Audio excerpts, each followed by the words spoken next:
참고만 살다 이용당한 남자. 네 죄를 알렸다. 어쩔 수 없었다. 예, 네 죄를 알렸다. 어쩔 수 없었다. 예, 곤장이다. 첫 번째요. 두 번째요. 세 번째요. 이 사내는 죄를 지은 적이 없었다. 도둑질을 한 적도 없었고 관아의 재물을 훔친 적도 없었다. 남의 땅을 빼앗은 적도, 거짓 증언을 한 적도 없었다. 길거리에서 시비를 건 적도, 술에 취해 행패를 부린 적도 없었다. 그는 그저 말이 없었고 고개를 숙였고 시키는 대로 했을 뿐이다. 조선에서는 그런 사람을 사람 됐다고 불렀다. 성질 내지 않고 윗사람 말에 토 달지 않고 자기 몫이 줄어들어도 불평하지 않는 사람, 조용히 자기 자리를 지키며 문제를 일으키지 않는 사람, 시키면 하고 부르면 달려가는 사람, 모두가 그를 믿었다. 정확히 말하면 모두가 그를 편하게 여겼다. 믿음이란 것은 때로 무거운 것이다. 믿을만하다는 말은 곧 떠맡겨도 된다는 뜻이 되었고, 편하다는 말은 곧 이용해도 된다는 의미가 되었다. 그래서 가장 힘든 일이 가장 먼저 그의 앞으로 왔다. 가장 더러운 일도, 가장 위험한 책임도 그에게로 향했다. 아무도 하고 싶지 않은 일, 누구도 맡고 싶지 않은 책임이 그의 손에 쥐어졌다. 이 이야기는 역적의 이야기가 아니다. 탐과 놀이의 이야기도 아니다. 권력을 휘두른 자의 이야기도, 세상을 뒤흔든 영웅의 이야기도 아니다. 아무 말도 하지 않았다는 이유로, 고개를 숙였다는 이유로, 착하게 보였다는 이유로 모든 책임을 떠안게 된 한 사내의 이야기다. 그는 이름조차 흔한 사내였다. 김아무개, 이아무개, 박아무개, 어느 고을에나 있을 법한 이름을 가진 사내. 고을 관아에서 잔심부름을 하던 하급 아전, 벼슬도 없고 권한도 없고 녹봉도 변변치 않은 사람. 그저 관아의 한 귀퉁이에서 오래도록 일해온 사람. 아침마다 관아 마당을 쓸었고 문서를 나르며 윗사람의 부름이 있으면 늘 가장 먼저 달려갔다. 먹을 갈아주고 붓을 정리하고 장부를 옮기고 심부름을 다녔다. 예, 그의 입에서 나오는 말은 거의 그것뿐이었다. 예, 알겠습니다. 예, 그리하겠습니다. 예, 곧 가겠습니다. 관원들은 그를 좋아했다. 정확히는 탈이 없다고 했다. 저놈은 말이 없어. 괜히 시끄럽게 굴지 않지. 일을 시키면 말없이 하더라. 성질도 안 내고 참 좋은 놈이야. 그 말은 칭찬처럼 들렸지만 그에게 돌아오는 것은 언제나 일이었다. 다른 이가 빠지면 그가 채웠고 문제가 생기면 그가 메웠다. 누군가 실수를 해도 누군가 게을러도 결국 그가 뒤치다꺼리를 했다. 일이 제 시간에 끝나지 않으면 그가 남아서 마무리했고 장부에 오류가 생기면 그가 밤을 새워 정리했다. 그는 억울해하지 않았다. 아니, 억울해 보이지 않으려 애썼다. 얼굴에 감정을 드러내지 않았다. 입술을 깨물지도 한숨을 쉬지도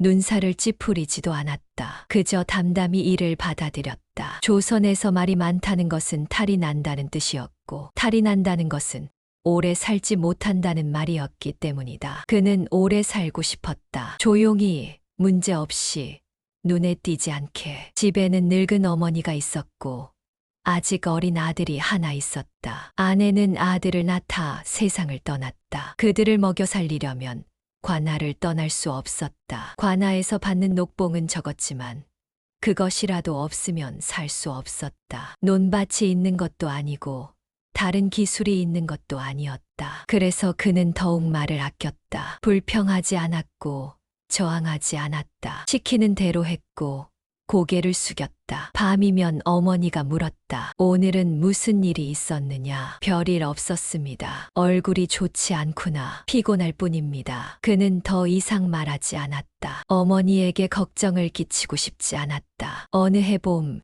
고을에서 큰 부역이 내려왔다. 겨울 동안 얼었던 강물이 녹으면서 다리가 무너졌다. 사람을 모아 다시 쌓아야 했다. 장정들을 징발하여 공사를 해야 했다. 고을에서는 부역 명단을 작성했다. 집집마다 장정 한 명씩을 내놓아야 했다. 정해진 인원보다 사람이 하나 부족했다. 어느 집 장정이 병을 앓고 있었고 다른 집 장정은 멀리 떠나 있었다. 명단을 채우려면 누군가 대신 나가야 했다. 관원은 주위를 둘러보다 그를 불렀다. 내가 대신 나가거라. 그는 잠시 멈췄다. 부역은 그의 몫이 아니었다. 그는 이미 관아에서 일하고 있었고 부역 명단에도 없었다. 관아 일을 하는 사람은 부역에서 면제되는 것이 규정이었다. 하지만 관원의 얼굴이 굳어 있었다. 주변 사람들도 그를 바라보고 있었다. 누군가는 고개를 돌렸고 누군가는 침을 삼켰다. 모두가 알고 있었다. 이 자리에서 말을 하면 어떻게 되는지. 그는 고개를 끄덕였다. 예, 그 하루는 유난히 길었다. 새벽부터 강가로 나갔다. 돌을 나르고 흙을 퍼나르며 무너진 다리 기둥을 다시 세웠다. 등이 휘었다. 손바닥이 터졌다. 허리가 끊어질 것 같았다. 함께 일하던 사람들은 중간중간 쉬었지만 그는 쉬지 않았다. 대신 나온 사람이 쉬는 것은 눈에 띄는 일이었다. 해가 질 때까지 버텼다. 몸이 성한 곳이 없었지만 그는 말하지 않았다. 신음도 삼켰고 표정도 굳히지 않았다. 그리고 그 다음 날 아무 일도 없었다는 듯 또다시 관아로 나갔다. 몸은 여전히 아팠다. 손은 부어올랐고 등은 펴지지 않았다. 하지만 그는 늘 하던 대로 마당을 쓸었고 문서를 날랐다. 어머니가 물었다. 어제 무슨 일이 있었느냐? 그는 고개를 저었다. 아무 일도 없었습니다. 손이 왜 그 모양이냐? 넘어졌을 뿐입니다. 어머니는 더 이상 묻지 않았다. 아들의 얼굴을 보면 알 수 있었다. 더 묻지 말아야 한다는 것을. 그날 이후 사람들은 알게 되었다. 이 사내는 대신 시켜도 되는 사람이라는 걸, 불평하지 않는 사람이라는 걸, 조용히 떠맡는 사람이라는 걸, 시키면 하고 고통을 삼키는 사람이라는 걸. 부역은 한 번으로 끝나지 않았다. 다음 달에도 그 다음 달에도 누군가 빠지면 자연스럽게 그의 이름이 불렸다. 어차피 내가 하면 되잖아. 내가 해주면 고맙지. 이번 한 번만 더 부탁한다. 처음엔 부탁이었다. 조심스럽게 말을 건네며 양해를 구했다. 그 다음엔 당연함이 되었다. 더 이상 묻지 않고 이름을 불렀다. 마지막엔 의무가 되어버렸다. 그가 거절할 수 있다는 생각조차 사라졌다. 어느 날 장부에 틀린 숫자가 생겼다. 세금을 걷어 기록하는 장부였다. 윗사람의 실수였다. 숫자를 잘못 적었고 실제 금액과 맞지 않았다. 관원은 눈을 피했고 그는 말하지 않았다. 내가 좀 맞춰 적어라. 그는 잠시 망설였다. 장부를 고치는 것은 큰 일이었다. 나중에 문제가 되면 책임을 져야 했다. 하지만 관원은 이미 자리를 떠나고 있었다. 그는 다시 고개를 끄덕였다. 장부를 고쳐 적었고 그 일은 그렇게 묻혔다. 누구도 다시 언급하지 않았다. 문제가 커지자 책임도 함께 커졌다. 관아에서는 그가 처리한 일만 늘어났다. 다른 사람들의 일까지 그의 손으로 넘어왔다. 공은 돌아오지 않았고 책임만 쌓였다. 일이 잘 끝나면 윗사람의 공이 되었고 일이 잘못되면 그의 책임이 되었다. 다른 사람들은 그의 이름을 불렀지만 그의 얼굴은 기억하지 않았다. 그는 그저 일을 처리하는 도구처럼 여겨졌다. 사람들은 말했다. 쟤는 탈이 없어. 말 안 하고 일 잘하잖아. 저런 사람이 있으면 참 편해. 하지만 탈이 없는 것이 아니라 탈을 말하지 않을 뿐이었다. 밤이면 그는 손을 주물렀다. 등이 아팠고 무릎이 시렸다. 머리도 무거웠고 잠도 제대로 오지 않았다. 하지만 다음 날 아침이면 다시 관아로 향했다. 아프다고 쉴 수 없었다. 쉬면 녹봉이 끊겼고 녹봉이 끊기면 살 수 없었다. 마을에서도 마찬가지였다. 다툼이 생기면 그를 불러 중재하게 했다. 땅 경계 문제로 이웃끼리 싸우면 그가 불려갔다. 양쪽의 말을 듣고 그 사이에서 해결책을 찾아야 했다. 빚 문제로 다투면 그가 중간에 섰다. 빌려준 사람은 화를 냈고 빌린 사람은 울먹였다. 누군가는 화를 냈고 누군가는 소리를 질렀다. 양쪽 모두 자기가 옳다고 주장했고 양쪽 모두 양보하지 않았다. 그는 그 사이에서 묵묵히 고개를 숙였다. 내가 이해해라. 괜히 나섰다 봉변당한다. 그냥 내가 참으면 되는 일 아니냐. 내가 좀 손해보면 되잖아. 그 말이 쌓일수록 그의 자리는 점점 낮아졌다. 처음엔 중재자였다. 그 다음엔 완충제가 되었다. 마지막엔 희생양이 되어버렸다. 그는 화내는 법을 잊었다. 억울함을 삼키는 것이 익숙해졌다. 목소리를 높이는 것이 두려워졌다. 자기 의견을 말하는 것조차 주저하게 되었다. 사람들은 더 이상 그의 얼굴을 보지 않았다. 그가 처리할 일만 보았다. 그는 사람이 아니라 수단이 되었다. 편한 사람은 언제나 가장 많이 쓰였다. 그리고 가장 많이 쓰인 사람은 가장 먼저 닳았다. 어느 날, 한 동료가 그에게 말했다. 자네는 너무 착해. 그는 고개를 저었다. 착한 게 아닙니다. 그럼 뭔가? 그는 한참을 말없이 있다가 대답했다. 살아야 하니까요. 살려면 그렇게까지 해야 하나? 저는 그것밖에 모릅니다. 동료는 한숨을 쉬었다. 언젠가는 자네가 쓰러질 텐데 그때 가서 생각하겠습니다. 그 말을 듣고 동료는 더 이상 묻지 않았다. 어차피 바뀌지 않을 것을 알았기 때문이다. 어느 날 관아의 중요한 문서 하나가 사라졌다. 상부에 보고해야 할 장부였다. 세금 기록이 적힌 문서였다. 고을에서 거둔 곡식의 양과 납부한 은자의 액수가 모두 적혀 있었다. 분실하면 큰 책임을 물어야 했다. 상부에서는 장부가 없으면 고을 관리들의 부정을 의심했다. 누군가는 곤장을 맞아야 했고 누군가는 파직될 수도 있었다. 관아는 발칵 뒤집혔다. 관원들이 모였고 아전들이 소집되었다. 모두가 서로를 의심하는 눈빛으로 바라보았다. 누가 마지막으로 그 장부를 다뤘느냐 책임을 물어야 할 상황이었다. 모두가 알고 있었다. 누구의 실수인지, 누가 그 문서를 마지막으로 다뤘는지. 그것은 관원의 실수였다. 술에 취한 날 밤 장부를 제자리에 두지 않았고 어디론가 사라졌다. 다음 날 아침 깨어났을 때는 이미 기억조차 나지 않았다. 하지만 그 자리에 있던 사람들 중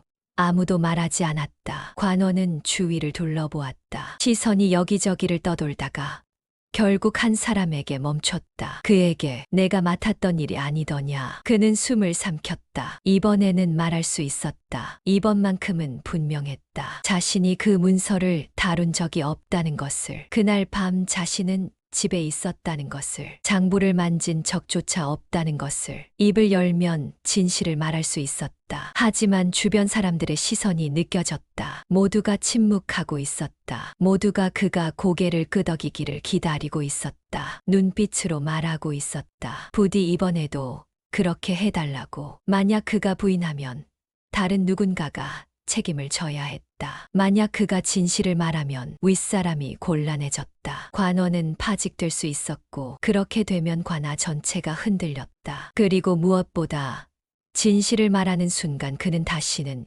이곳에 있을 수 없었다. 윗사람에게 죄를 뒤집어 씌운 사람으로 낙인 찍힐 것이었다. 주변이 조용해졌다. 바람 소리마저 멈춘 것 같았다. 그의 입에 모든 시선이 모였다. 그는 잠시 고개를 들었다. 관원의 얼굴을 보았다. 눈을 피하는 동료들의 모습을 보았다. 멀리서 지켜보는 다른 아전들의 얼굴을 보았다. 아무도 그를 돕지 않을 것이었다. 아무도 진실을 말하지 않을 것이었다. 그는 생각했다. 이번만은 아니라고. 이번만은 말해야 한다고. 지금 말하지 않으면 평생 후회할 것이라고. 입술이 떨렸다. 목구멍까지 올라온 말이 있었다. 저는 모두가 숨을 죽였다. 저는 아닙니다. 그 말만 하면 되었다. 하지만 집에 있는 어머니의 얼굴이 떠올랐다. 아직 어린 아들의 얼굴이 떠올랐다. 관아를 떠나면 먹고 살 길이 없었다. 농사를 지을 땅도 없었고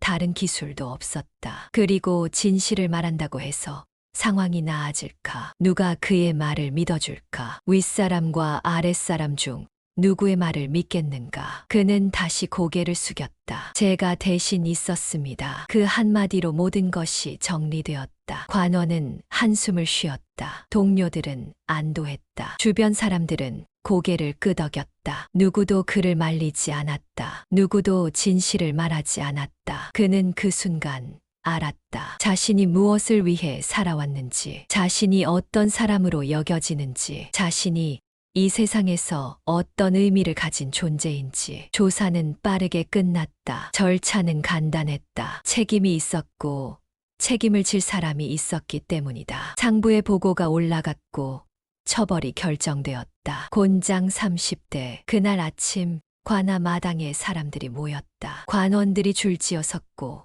아전들이 그 뒤에 섰다. 마을 사람들도 몇몇 나와 있었다. 그는 마당 한가운데 끌려 나왔다. 집행관이 곤장을 들었다. 굵고 단단한 나무 몽둥이였다. 죄를 인정하느냐? 그는 고개를 끄덕였다. 예. 반성하느냐? 예. 더 이상의 말은 없었다. 곤장이 내려졌다. 첫 대가 등을 내리쳤다. 숨이 막혔다. 두 번째가 이어졌다. 세 번째, 네 번째. 사람들은 고개를 돌렸다. 참아보지 못하는 사람도 있었고 무표정하게 지켜보는 사람도 있었다. 누구도 그를 미워하지 않았다. 누구도 그를 두둔하지도 않았다. 그저 그런 일이 일어나고 있을 뿐이었다. 그는 맞으면서도 아무 말도 하지 않았다. 신음조차 삼켰다. 울부짖지도 애원하지도 진실을 외치지도 않았다. 그저 묵묵히 견뎠다. 죄가 있으면 맞는 거지. 누군가 중얼거렸다. 그 말은 너무 자연스러웠다. 그 역시 속으로 고개를 끄덕였다. 곤장이 끝났을 때 그는 일어서지 못했다. 등이 찢어졌고 피가 옷을 적셨다. 의식이 흐릿했고 몸을 가눌 수 없었다. 동료 하나가 조심스럽게 다가와 그를 부축했다. 왜 말을 안 했나? 그는 입술을 움직였지만 소리가 나오지 않았다. 미안하네. 동료는 그 말만 남기고 물러났다. 집으로 돌아가는 길은 멀었다. 몸을 질질 끌며 걸었다. 한 걸음, 한 걸음이 고통이었다. 하지만 집에 가야 했다. 어머니가 기다리고 있었다. 집 앞에 도착했을 때 어머니가 마당에서 그를 기다리고 있었다. 소식을 들은 것이다. 어찌 이 지경이 되었느냐. 어머니는 그를 부축하며 울었다. 그는 여전히 말하지 않았다. 괜찮습니다. 괜찮을 리가 있느냐. 내 등이 어떻게 되었는지 보이지도 않느냐. 저는 괜찮습니다. 아니다. 괜찮지 않다. 어머니는 그의 옷을 벗기고 상처를 닦아주었다. 손이 떨렸고 눈물이 계속 흘렀다. 왜 말을 하지 않았느냐. 내가 하지 않았다고 말할 수도 있었을 텐데. 그는 대답하지 않았다. 어린 아들이 구석에서 지켜보고 있었다. 겁에 질린 얼굴로. 그날 밤 그는 잠들지 못했다. 등이 아팠다. 하지만 더 아픈 것은 마음이었다. 자신이 무엇을 위해 참았는지, 자신이 무엇을 지켰는지 알 수 없었다. 그날 이후 그는 관아에 나오지 않았다. 몸을 가눌 수 없었고 마음도 가눌 수 없었다. 며칠이 지나고 몇 달이 지났다. 그의 자리는 곧 다른 사람이 채웠다. 조금 더 말이 적은 사람으로, 조금 더 고개를 잘 숙이는 사람으로. 관아는 여전히 돌아갔고 아무도 그를 찾지 않았다. 그가 있었던 자리는 금세 메워졌고 그의 이름은 금세 잊혔다. 그의 이름은 장부에 남지 않았다. 죄를 기록한 문서에도, 공을 기록한 문서에도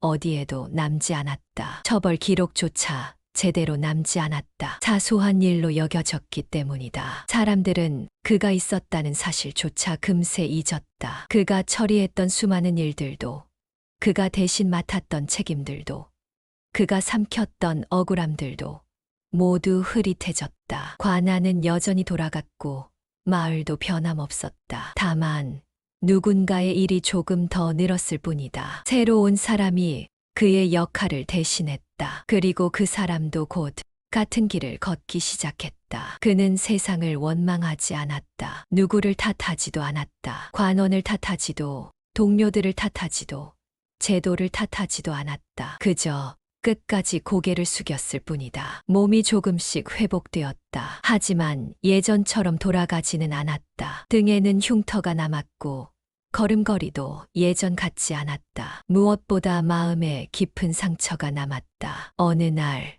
그의 아들이 물었다. 아버지, 사람은 왜 착하게 살아야 합니까? 그는 한참을 말없이 앉아 있다가 대답했다. 착하게 사는 게 아니다. 그럼요. 살기 위해 그렇게 사는 거란다. 아들은 고개를 갸우뚱했다. 그럼 착하게 살면 잘 살 수 있나요? 그는 쓸쓸하게 웃었다. 아니다. 그럼요. 착하게 살면 이용당한다. 아들은 이해하지 못했다. 아직 어렸기 때문이다. 그는 더 이상 말하지 않았다. 아들에게 세상의 진실을 말하고 싶지 않았다. 하지만 언젠가 아들도 알게 될 것이었다. 세상이 어떻게 돌아가는지, 말 없는 사람이 어떤 대우를 받는지. 아버지는 나쁜 짓을 하지 않았는데 왜 매를 맞았어요? 아들이 다시 물었다. 그는 한참을 생각했다. 이 세상에는 두 가지 죄가 있단다. 두 가지요? 하나는 저지른 죄고 하나는 떠맡은 죄다. 떠맡은 죄요? 그렇다. 아버지는 떠맡은 죄로 벌을 받았다. 아들은 여전히 이해하지 못했지만 더 이상 묻지 않았다. 조선은 그렇게 아무 말 없는 사람 위에 조용히 쌓여갔다. 말하지 않는 사람들의 등 위에, 고개 숙인 사람들의 침묵 위에,